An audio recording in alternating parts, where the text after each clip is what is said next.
আসসালামু আলাইকুম, hello everyone, কী অবস্থা সকলের? আশা করি সকলে ভালো আছেন। আমি রিফাত আছি আপনাদের সাথে। তো ইদানিং যে গরম পড়ছে রে ভাই, বের হলাম বিকাল টাইমে। এই টাইমে বের হওয়ার কারণ হচ্ছে সারাদিন খুব রোদ ছিল। মোটামুটি সারা বাংলাদেশে এখন প্রচুর পরিমাণে গরম আর তাপমাত্রা খুব বেশি, যার কারণে আসলে গরমটাও বেশি, হয়তো সামনে আরও বেশি হবো। তো বাইরে কাজের কথায় আসি। আজকে কথা বলবো যে বিষয়টি নিয়ে, সেটি হলো বর্ডার ক্রস বাইক বা টানা বাইক বা মানে চুরাই বাইক। তো এই বিষয়ে কথা বলবো। তো প্রথমে যদি কথা বলি, মার্কেট প্লেসে আসলে বিভিন্ন বাইক পাবেন যে 1.5 লাখ টাকায় R15। ওমা, কেমনি কি সম্ভব?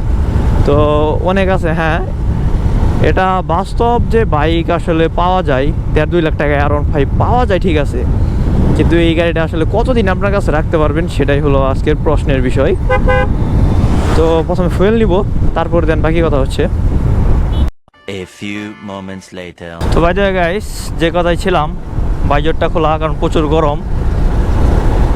তো বর্ডার ক্রস বাইক বা টানা বাইক বা যেটাই বলেন, এই বাইকগুলো নেওয়া কি ঠিক হবে? অবশ্যই না। কিছু বাইক আসে অকেশনের, মানে অকেশনের বাইকটাও কীরকম ব্যাপার স্যাপার, মানে হচ্ছে বর্ডার ক্রস বাইক বলতে কি বোঝায়, ধরুন ইন্ডিয়া থেকে একটা বাইক চুরি হয়ে চুরাই পথে মানে বর্ডার ক্রস করে বাংলাদেশে আসলো, সেটা হচ্ছে border cross bike. Border cross bike বলেন আর যাই বলেন, এগুলো হচ্ছে যেগুলো বাইকের পেপারস নেই, সেটাই বুঝবেন চুরাই হোক, সেটা ইন্ডিয়া থেকে চুরাই হয়েছে অথবা বাংলাদেশ থেকে চুরাই হয়েছে। তো মার্কেট প্লেসে কিন্তু মোটামুটি মানে 2 লাখ 1.5 লাখ টাকায় R15 দিতেছে, 50-60 পালসার জিক্সার এরকম গাড়ি দিতেছে। তো 2 লাখ টাকার বাইক যদি 50-60 দেয়, তাহলে কিন্তু খারাপ না, তাই না ব্যাপারটা? তো অনেকেই, আরে ফোন দেয় কি আবার। তো কিছু পেজ আছে আসলে অনলাইনে, এদের আসলে চক্রান্তে পড়ে মানুষ। ওরা কি করে আসলে বলবে এটা হচ্ছে কাস্টম বাইক। তো কাস্টম বাইকও কিন্তু ওই বর্ডার ক্রস বাইকই। তোরা বলবে আপনি আগে কুরিয়ার চার্জটা অ্যাডভান্স করেন, দেন হচ্ছে আপনার বাইকটা আমরা পাঠিয়ে দিচ্ছি। কিন্তু যারাই মনে করেন ওই যে লুবে পরে ফাঁদে পরে অ্যাডভান্স করে, তাদের টাকাটা কিন্তু পুরাটাই মার যায়। তো সেক্ষেত্রে বলি একটু সাবধান থাকবেন। অকেশনের বাইকের যে ব্যাপারটা, সেটা একটু ক্লিয়ার করি।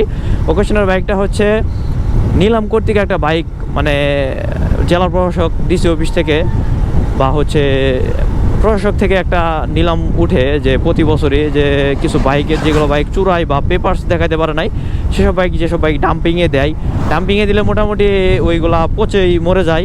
আর যেগুলা নিলামে উঠে, সেই বাইকগুলো যদি আপনি কিনেন, সেটা একটা অকেশনের একটা নাম্বার আছে, সিরিয়াল। তো সেই নাম্বারটা তারা দিবে, ওই নাম্বারটা অনুযায়ী। আবার অকেশনের বাইকগুলো হচ্ছে আপনি রোডে চালানোর কোনো অনুমতি নাই, তবে আপনি সে গাড়ির ইঞ্জিন ব্যবহার করতে পারবেন, চেসিস ব্যবহার করতে পারবেন, মানে যেসব পার্টস রয়েছে বাইকের, সে পার্টসগুলো আপনি আপনার লিগেল যে বাইক রয়েছে এগুলোতে ইউজ করতে পারবেন। ধরুন উদাহরণস্বরূপ আপনার একটা ওই, তো ধরেন যে একটা বাইকের হচ্ছে আপনার পেপারস রয়েছে, কিন্তু গাড়িটা ইঞ্জিন হঠাৎ করে ধরেন একটা কোনো দুর্ঘটনার কারণে খারাপ হয়ে গেল, মানে ধরেন ইঞ্জিনটা ভেঙে গেল। তো সে জায়গায় আপনি ওই ওকেশন থেকে যে বাইকটা নিছেন, সে বাইকটা কিন্তু চাইলে আপনি নিতে পারবেন। সে বাইকে আর কি ওই ওকেশনের বাইকের যে ইঞ্জিনটা রয়েছে সেটা চাইলে ইউজ করতে পারবেন। আর এটাই হচ্ছে মূলত অকেশনের বাইক। রোডে চালানোর কোনো অনুমতি নাই, তবে বর্তমানে জেলা শহরগুলোতে অনেকে অকেশনের গাড়ি চালায়, যেমন আমাদের শিরপুরেও রয়েছে অনেকগুলা।